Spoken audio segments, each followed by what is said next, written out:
उत्तराखंड का चुनावी समर अब अपने अंतिम पड़ाव में है और वोटिंग के साथ सबका भविष्य ईवीएम में बंद भी हो जाएगा। हमारे साथ हैं उत्तराखंड के युवा मुख्यमंत्री, जैसा कि स्लोगन में भी लिखा गया है।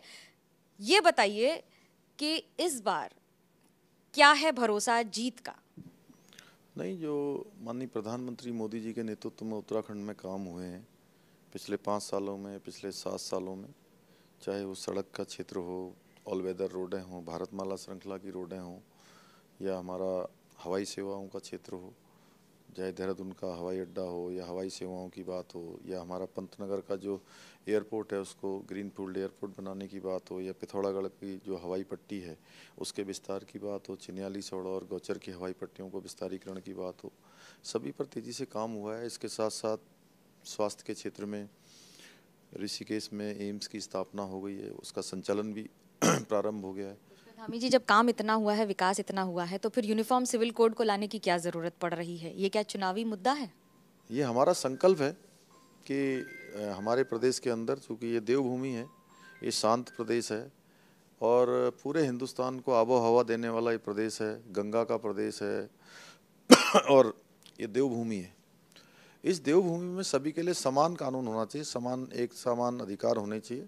इसलिए हमने तय किया है कि हम यूनिफॉर्म सिविल कोड यहाँ लागू करेंगे। हम संकल्प लेते हैं, नई सरकार के गठन होते ही जो है सबसे पहले हम प्रबुद्ध जनों की, विधि विशेषज्ञों की, स्टेक होल्डरों की कमेटी बनाएंगे। वो कमेटी इसको ड्राफ्ट करेगी और ड्राफ्ट के बाद हम इसको लागू करेंगे। इस बार हिजाब पर भी कई सवाल उठ रहे हैं, एक विवाद हो रखा है, होना चाहिए नहीं होना चाहिए स्कूलों में, कैसे देखते हैं आप? उस पर कानून अपना काम कर रहा है और जो विधि सम्मत है, कानून सम्मत है, वही होना चाहिए। महिलाओं ने पिछली बार करीब 70% से ज्यादा वोट किया था आपकी सरकार के लिए। इस बार कैसे देखते हैं इन वोटर्स को? जिस प्रकार से मैंने अपने सभी कार्यक्रमों में, जब से मैं प्रदेश के मुख्य सेवक के रूप में काम कर रहा हूँ, मातृशक्ति की जो भागीदारी मैंने चुनाव में भी और चुनाव से पहले भी जो देखी है, मुझे कोई संशय नहीं है, मैं आश्वस्त हूँ कि मातृशक्ति पिछली बार से भी ज़्यादा हमें समर्थन करके अपना आशीर्वाद देने वाली है। कांग्रेस कह रही है अपने नेतृत्व पे भरोसा नहीं, इसलिए बार बार बीजेपी मुख्यमंत्री बदलती रहती है। आप इस बार बतौर मुख्यमंत्री चुनावी मैदान में? देखिए, हमारे यहाँ गाड़ी एक थी, उसके ड्राइवर बदल गए, गाड़ी की स्टीयरिंग सीट पर मैं बैठा हूँ, लेकिन कांग्रेस बताए कि उनकी ड्राइविंग सीट पर कौन बैठा है। उनके पास खुद ही नेतृत्व तो नहीं है। हरीश रावत जी का क्या हाल हो गया कांग्रेस में।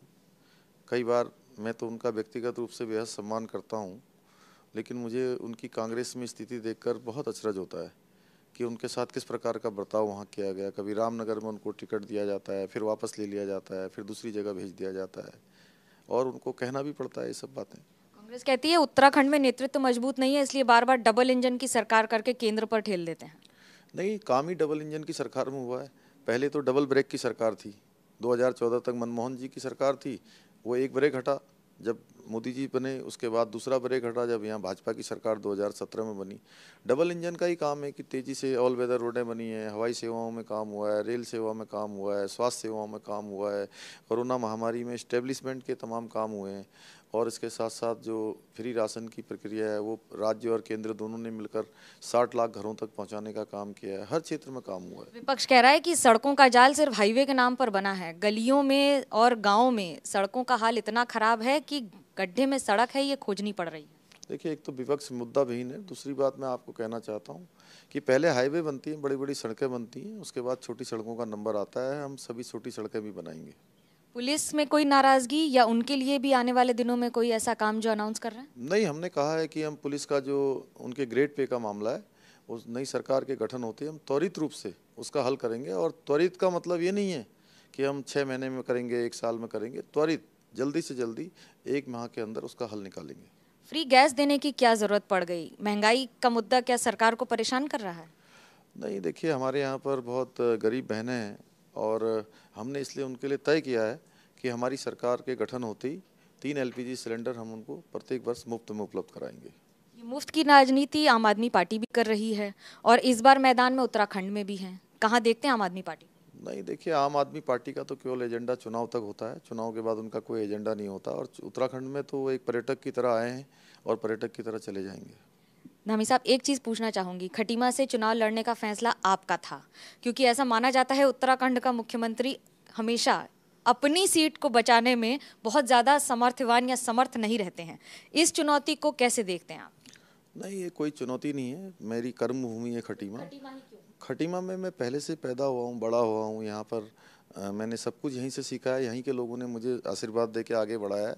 मैंने कभी अपनी सीट नहीं बदली है, न सीट बदलने का कभी मन में प्रश्न आया है। ये ज़रूर था कि बहुत जगह से प्रस्ताव आए थे, लेकिन उसके बावजूद भी मैंने स्वयं, मेरा भी फैसला था, मेरी पार्टी ने उसको आगे बढ़ाया कि मैंने खटीमा से ही दोबारा लड़ने का मन इसलिए बनाया था क्योंकि मैं यहाँ की गली गली जानता हूँ, यहाँ का एक एक गांव जानता हूँ, यहाँ के लोगों को जानता हूँ, यहाँ की समस्याओं को जानता हूँ, यहाँ से जुड़ाव रहा है। मेरे मन में हमेशा ही खटीमा बसता रहा है। मैं कहीं भी रहूँ, खटीमा से मैं कभी अलग नहीं हो सकता, इसलिए मैंने खटीमा को चुना। कांग्रेस कह रही है कि हरीश रावत सबसे स्ट्रांग चेहरा हैं और इस बार वो सत्ता में आ रहे हैं पूरी मेजॉरिटी के साथ। पिछली बार आपको 57 सीटें मिली थी, क्या कहें? कांग्रेस के किसी नेता ने कहा कि हरीश रावत जी चेहरा हैं? कांग्रेस के किसी नेता ने कभी नहीं कहा। उनको, जिनको टिकट ही नहीं दिया, तो वो सबसे मजबूत चेहरे कैसे हो सकते हैं कांग्रेस के लिए? कांग्रेस पार्टी उनको सीरियस ही नहीं लेती है। ये तो आप लोग पता नहीं क्यों बार बार प्रश्न पूछते हैं। ये सिर्फ प्रश्न मीडिया के बनाए हुए हैं कि कांग्रेस की विफलता है? मुझे तो लगता है कि कांग्रेस की विफलता भी है और मीडिया पता नहीं क्यों बार बार इनको पूछता है। इस बार चुनाव में आखिरी 2 बातें जो लेकर आप मैदान में उतरेंगे? नहीं, हमने कहा है कि हमने काम किया है, हम काम के आधार पर जनता से अपना आशीर्वाद मांग रहे हैं। और दूसरा, हमारा भाव है कि हम उत्तराखंड को हिंदुस्तान का श्रेष्ठ राज्य बनाना चाहते हैं। माननीय प्रधानमंत्री जी ने भी कहा है कि जो 20 से 30 का दशक है, ये उत्तराखंड का दशक होगा और इसको बनाने के लिए डबल इंजन की सरकार चाहिए। उत्तराखंड की जनता डबल इंजन की सरकार चुनेगी। हम भारत का इसको श्रेष्ठ राज्य बनाने के लिए संकल्प ले रहे हैं। हमने उसके लिए काम भी शुरू किया है। उस काम को उत्तराखंड की जनता आगे बढ़ाएगी। दिलचस्प होगा ये चुनाव, क्योंकि इस बार कहा गया है कि युवा प्रदेश युवा नेतृत्व, जो कि उत्तराखंड के इतिहास में भी पहली बार है। कैमरा पर्सन सूरज पांडे के साथ मनोज्ञा लोईवाल, खटीमा, उत्तराखंड, एबीपी न्यूज।